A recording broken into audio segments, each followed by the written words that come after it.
Good day everyone, I'm Aldwin as Caranto with my groupmates. We are going to discuss the module assigned to us, Module 4, 5, and 6.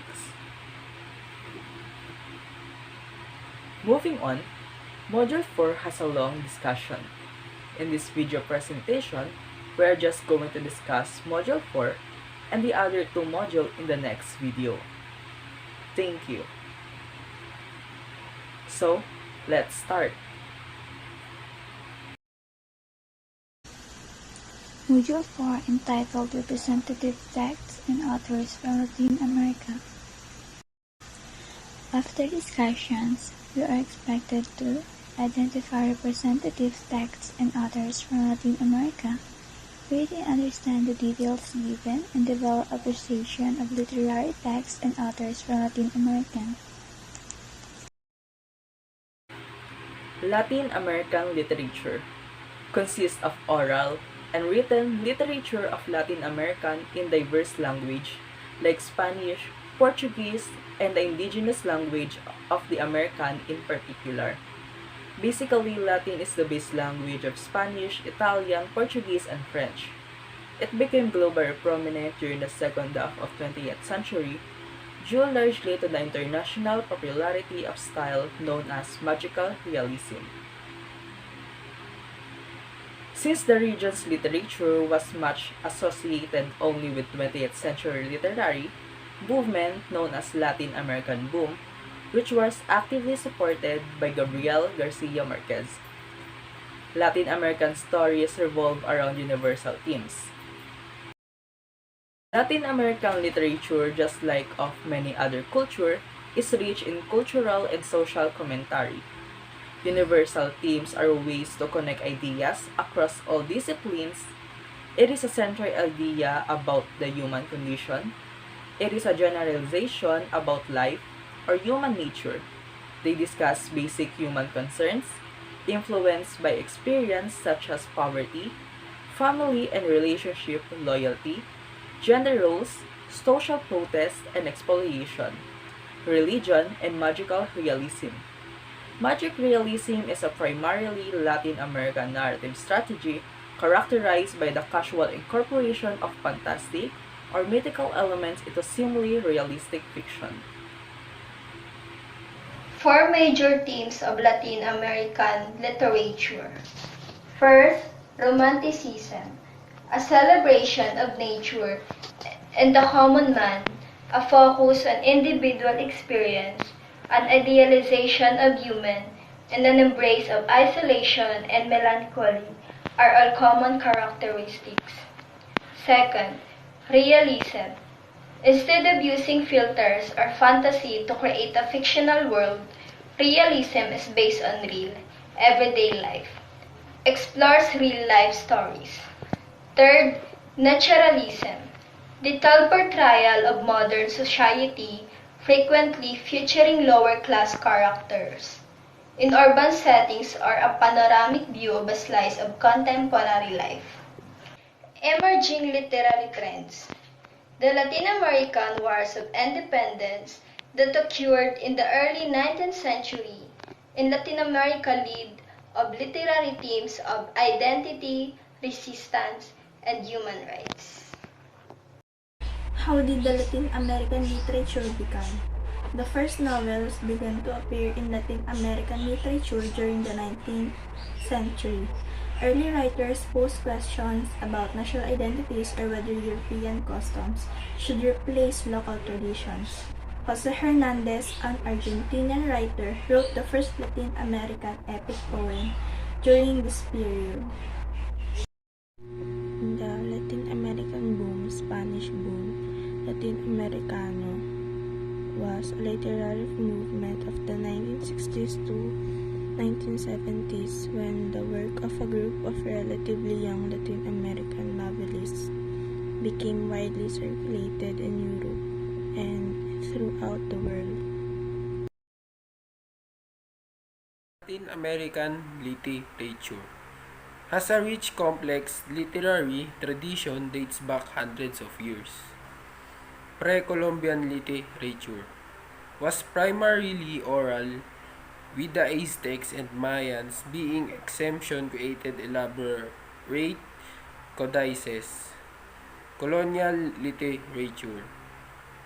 When Europeans first arrived in the New World, they were greeted by early explorers and conquistadores, produce written accounts of their experiences such as chronicles. The period of foundational fiction was the 19th century.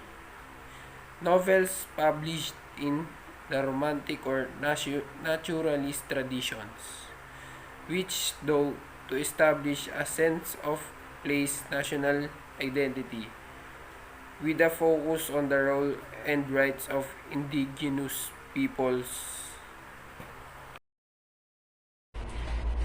Civilization versus barbarism dichotomy, a period of gradual rise in women's education and writing, brought more female authors to the forefront. In the late century, modernismo, the vanguards, and boom precursors emerged. The Nicaraguan Rebendaries Azul was the founding text of the century poetic movement. Avant-garde, or vanguardia in Spanish, was the next significant artistic movement in Latin America. This movement was influenced by several European movements, particularly Surrealism. The boom. Latin America experienced rising economic prosperity and a newfound sense of security. It also sparked a literary boom.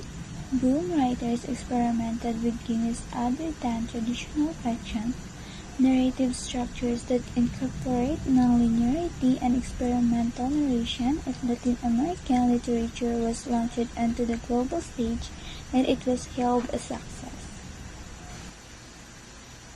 Latin American boom was a literary movement that flourished in the 1960s and 1970s.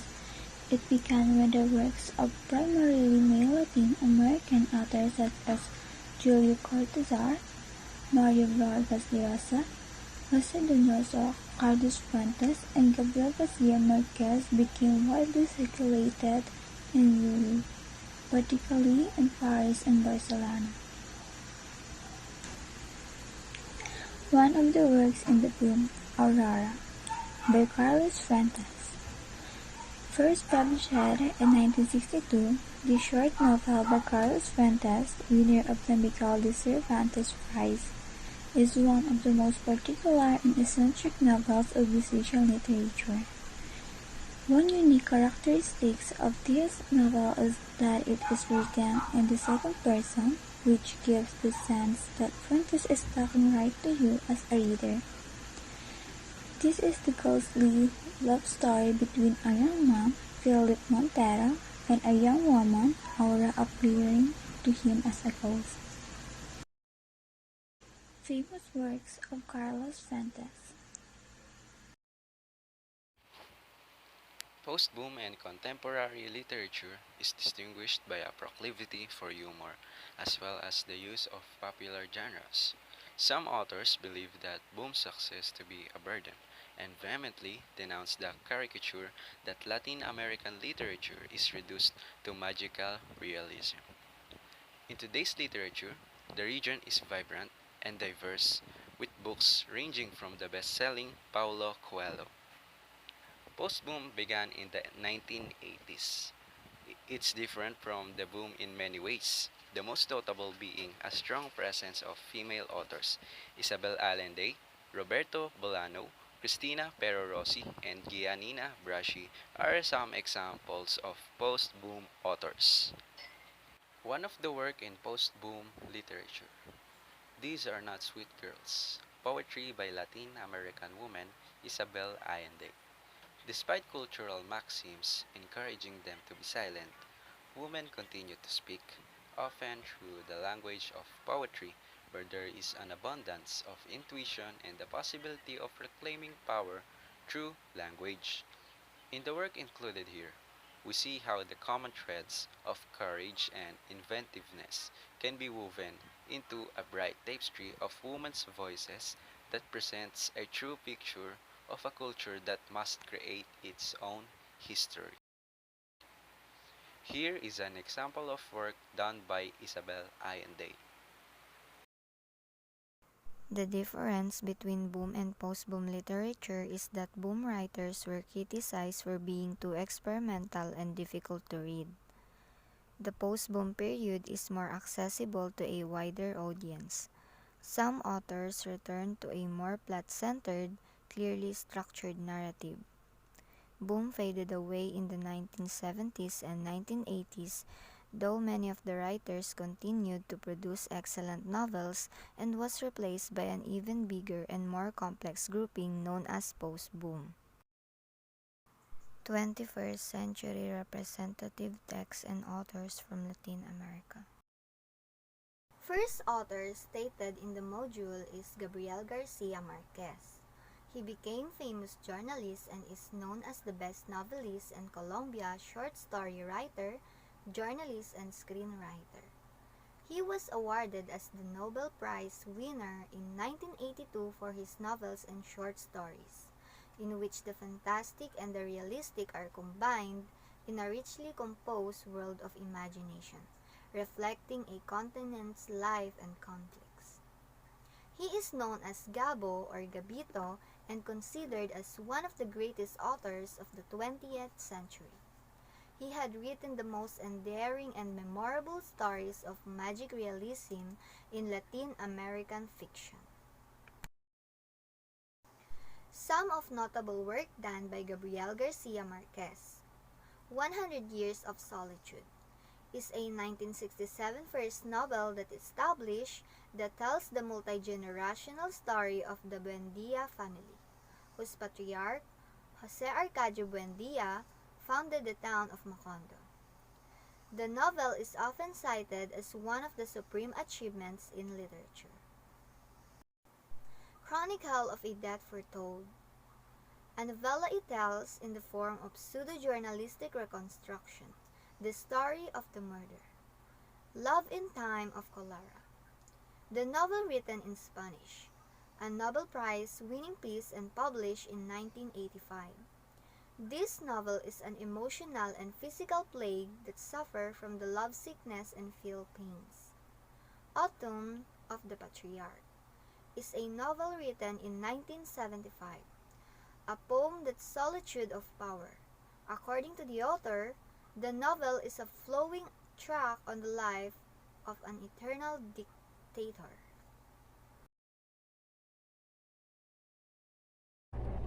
Next author is Carlos Fuentes Macias. He is a Mexican novelist and essayist who has been highest awarded in Mexico as the highest honor, and he has also received numerous literary honors for his novella achievements. He was often a candidate for the Nobel Prize in Literature, but otherwise he did not win. But even so, he was described by the New York Times as one of the most admired writers in the Spanish-speaking world, and an important influence on the Latin American boom. Example work done by Carlos Fuentes Macias.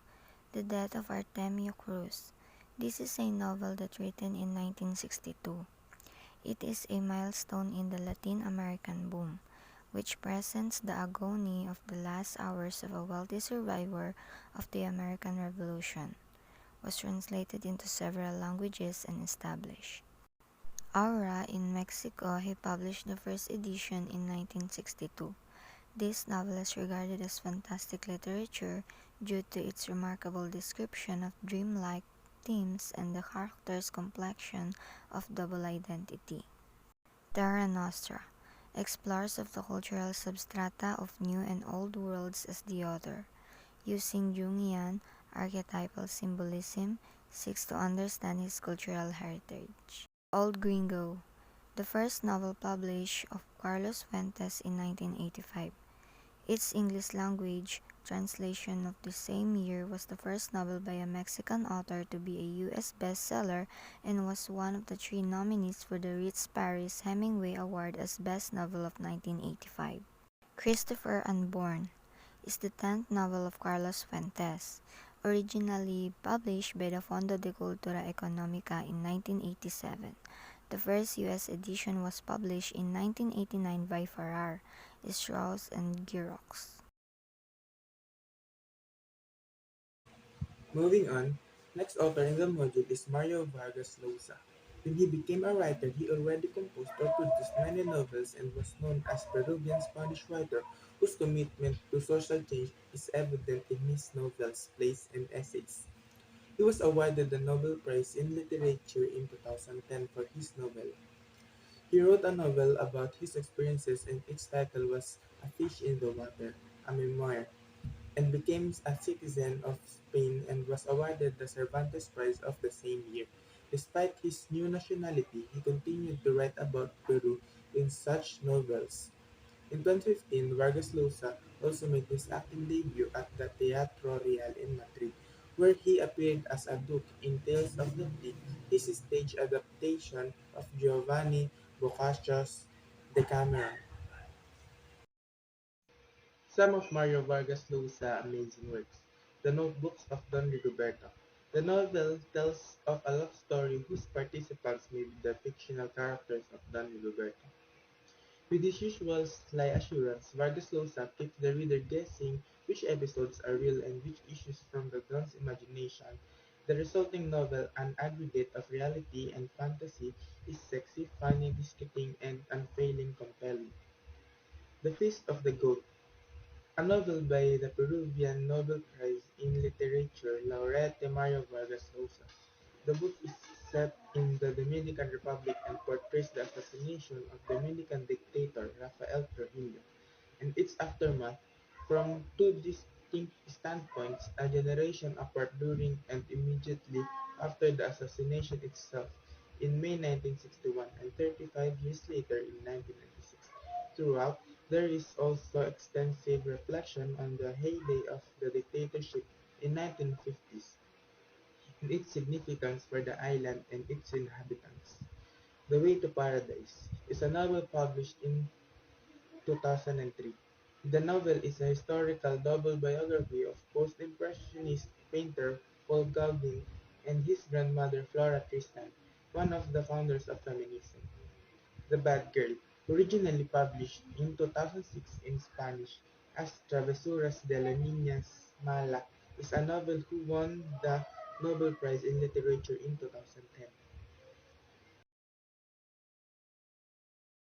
Other example of his notable works: The Dream of the Cell 2010, the novel was presented to the public November 3, 2010, during a special ceremony held in the Casa de America Museum and Cultural Center in Madrid.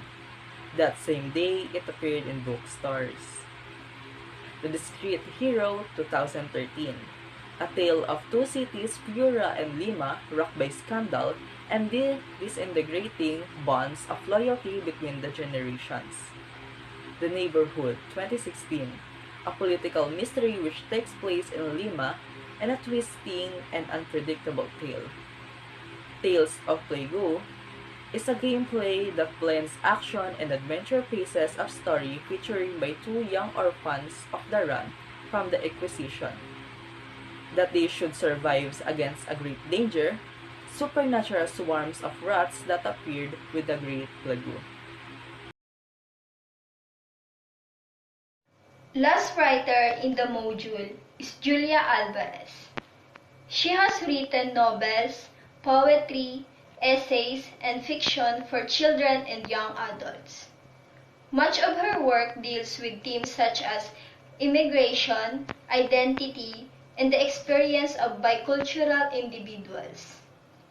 She was born in New York City on March 27, 1950. Shortly after her birth, her parents moved back to their home in the Dominican Republic, where Alvarez would live for the first 10 years of her life.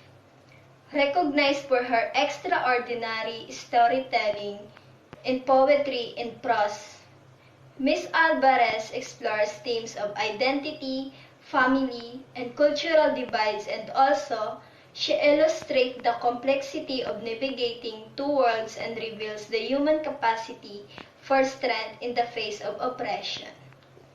Regarded as one of the most critically and commercially successful Latina writers of her time. Her published works include 5 novels, a book of essays, 3 collections of poetry, 4 children's books, and 2 works of adolescent fiction. Alvarez has received grants from the National Endowment for the Arts and the Intramural Foundation. Some of her poetry manuscripts now have a permanent home in the New York Public Library. Example of amazing works done by Julia Alvarez. How the Garcia Girls Lost Their Accents, 1991. In the Time of the Butterflies, 1994. And You, 1997. Her works as a poet include Homecoming, 1984. And The Human I Keep to Myself, 2004. And Something to Declare, 1998. The Secret Footprints, In the Name of Salome, and Tia Lola. In the last part of the lesson in module, we can see a work done by Gabriel Garcia Marquez titled Love in the Time of Cholera. The most important lesson this book teaches us is that love is not something to be disappointed with. Life is full of opportunities. One should not be disappointed when he encounters difficulties in his life, even if he spends half of it in sorrow. Waiting for the right moment is the most beautiful thing. The novel's main plot revolves around Florentino Ariza and Fermina Daza's love story, their long wait and their marriage after 50 years. The rising action is Dr. Juvenal Urbino's death when he falls from the ladder on Pentecost Sunday. After 50 years of waiting, Florentino Ariza proposes to and marries Fermina Daza in the following action. That's all for this video presentation. We finished the module 4. Hope you learned many things from us. Thank you.